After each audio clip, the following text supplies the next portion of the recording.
Hey, Professor Project Team, Brent Fikowski here, the professor. April 14th to April 20th, a solid week of programming, another awesome week of programming. Mixed up a few things, wanted to give you a little bit of break on those rear foot elevated split squats, as I know that those can be pretty challenging, and so wanted to put in some single leg RDLs and some sort of deficit lunges there, give you a bit of break on that movement.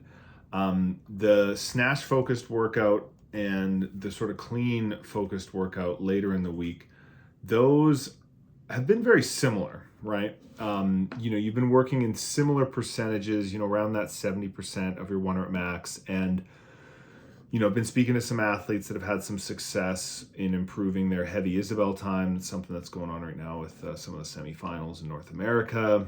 And this is how you get better at that. Obviously, if you have a really high 1 rep max, then you're going to have success when you have to cycle, a percentage of that for weight. And especially if you go to a competition and everyone has to cycle, 185 pounds or 225 or 315 or whatever that is for reps. If you have the larger 1 rep max, more often than not, you're going to do better. But there is a pacing element to that.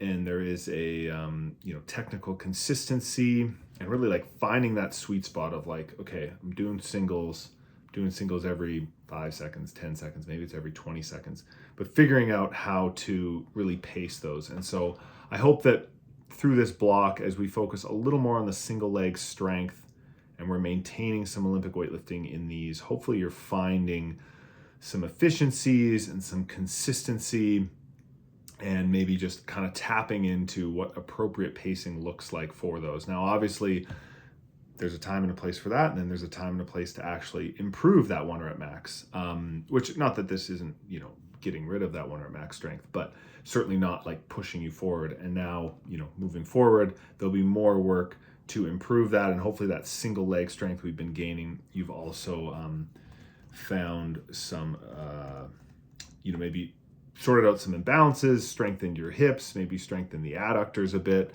and we can then use that to transfer over when you get back to more of the traditional double leg work, whether it be squats and deadlifts. The other thing I wanted to touch briefly on, just a little bit of a change on the pull-ups, obviously doing a ton of work on strict pull-ups the last few weeks in the higher rep ranges. And so mixing that up this week with just some classic strict pull-ups, and hopefully you can feel, especially with those assisted, band assisted or weight assisted strict pull-ups or feet on a box like we talked about last week. If you've been really doing those with good technique and hopefully building a little bit of muscle and a little awareness with really quality technique. Now when we move to this 5x5 strict pull-up with added weight, hopefully with a chain between your waist. If you have to, you can put a dumbbell between your feet or wear a weight vest, but I would prefer from the waist if you can. Hopefully when you do that, you're gonna just feel more locked in, stronger core, using your lats properly, using your back properly, and not just shrugging and pulling with your biceps and your traps and your delt. So I'm excited to see how you feel that carries over. Obviously in the next block, going to just be doing more kind of traditional high rep pull-ups, CrossFit, chest to bars, all that stuff. But, and so the muscle endurance will carry over to that, but wanted to give a little bit of a break this week and just dip right into some kind of normal strict pull-ups, weighted strict pull-ups, which is typically how most people are going to, work towards getting better at, ring muscle ups or getting better at kipping pull-ups. They're either going to do kipping pull-ups or they're going to be doing weighted pull-ups. And I think kind of the missing piece there, which is what we've been doing the last few weeks, is still doing high rep pull-ups, but instead of doing them kipping, you're doing them strict. And in order to do high reps strict, you need to remove some of your body weight. So excited about that. And then lastly, two more things really. One, talking about the strongman work, we're doing the reverse sled pulls. So in 2020, let me get this date right, 2023 semifinals, one of the workouts had a hand over hand sled pull with a rope, and worked for an hour in training one day, really just focusing on my technique with pulling that sled with the rope, changing the weights up and down, leaning into it, really getting my hips into it. and found that made a huge difference. And I said to someone, that 1 hour of training is probably going to get me more points than, an entire year worth of trying to add a few pounds to my 100 max snatch. So something to remember when you're working on these skills, imagine if you had a competition with that skill in 2 weeks or in 1 week or in 3 days. What would be the level of focus you'd be giving that skill, knowing how important it was? And I think that's something that can be lost a lot of the time. And it's impossible to gain that level of intensity and focus every single day of the year, sure. But if you think about when you had a CrossFit competition or really any competition, or even studying for a test, if you can maintain that level of intensity and focus that you had all year, that's how you're going to see progress, as opposed to the fervor and the excitement around, I got to get a ring muscle up. It's the CrossFit Open. It's starting tomorrow. They just announced it. Why don't I have my ring muscle up? If you can have that same level of passion all year, that's what's going to get you to your goals. And so this is an opportunity to do that if you're working on those hand over hand sled pulls. Next, want to talk about rope climbs. So every week we've been doing different rope climb skills. It's been on Saturday, filmed a new video. We're doing rope climb from seated, not legless rope climb from seated, but just a rope climb from seated using your feet. So I'm going to add in the video here that I'm giving to the Professor Project. But hey, if you're watching this and you're not a member of the Professor Project, then maybe you can see what you're missing. And just going through a couple quick tips that I went through today in my garage, wanting to show you some skill-based stuff that you can work on this Saturday as part of the programming. And that's it, folks. Enjoy this week of training. Hit me up on Train Heroic if you have any questions. All right, Professor Project team, quick little video here, climbing the rope. So the last few weeks, right, we've done rope climbs sitting on a box, practicing your J hook, practicing your heel hook with both feet. We practiced the technique of climbing the rope, right? Dead hang, knee raise, pinch, bring the feet to the butt, and then do an air squat, extend, and reach up. We worked on the legless drills that you saw from Jeremy Meredith, that you saw from Luke Parker. We worked on legless rope climb, Luke DeJong, Jesse Medeiros, and Jeff Adler.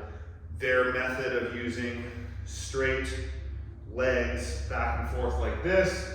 This week, we're doing rope climbs from seated. So in 2022 and 2023, CrossFit semis, CrossFit games, legless from seated was a thing. So you had to start with just your butt on the ground, legless all the way up, touch, legless down, both hands below a tape line, and release. Now there have been other competitions where you've had to do from seated, but you are allowed to pinch your feet. All right, so what does that look like? Well, if you're sitting here, if you really wanted to, you could probably do this, right? That's pretty hard. So what that ends up looking like is you do 1 to 3 legless pulls, you pinch your feet, and then you climb the rope with a pinch. So it looks like this, all right? You start, 1, 2, you pinch up, and then you start all the way up.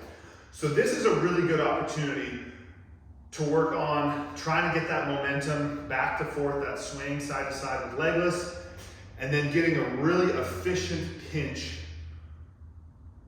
with not a lot of rope to work with. So especially if your rope is cut like this, which I recommend to keep you safe. But when your rope is cut like this, if you take 1 or 2 legless pulls and you don't have an efficient pinch, or you're here and then you're doing this, and you're trying to get the rope, it's going to be very hard. So all the more reason to practice this. It's going to be one of the hardest ways to isolate and work on that pinch technique. Now, something I would recommend is the heel hook in this situation is going to work a lot better. I'm going to show you why. So if you're doing a heel hook, it requires less total rope to complete this than if you do a J hook. So a J hook, in order to get your foot and wrap it around, right? Even that is probably going to slip out, right? I mean, obviously for me that looks like a J. Now, if I keep my foot in that same position right here, right? and I do a, hold on, let me get this right here. A heel hook, right here. Look how much more rope I have with a heel hook, right? How much more rope is dangling, even though, you know, my feet are at the same height, right? So you're working with a lot more. If you do this, you don't need nearly as much rope, I find, to have an effective heel hook than if you're doing a J hook at that same amount and you're trying to loop it around. You're gonna have a really tough time. So good opportunity to work on the heel hook. Great opportunity to work on some quick, efficient legless technique. I'll show you one good climb here. Right, so start here. And up, touch the top, and slide down.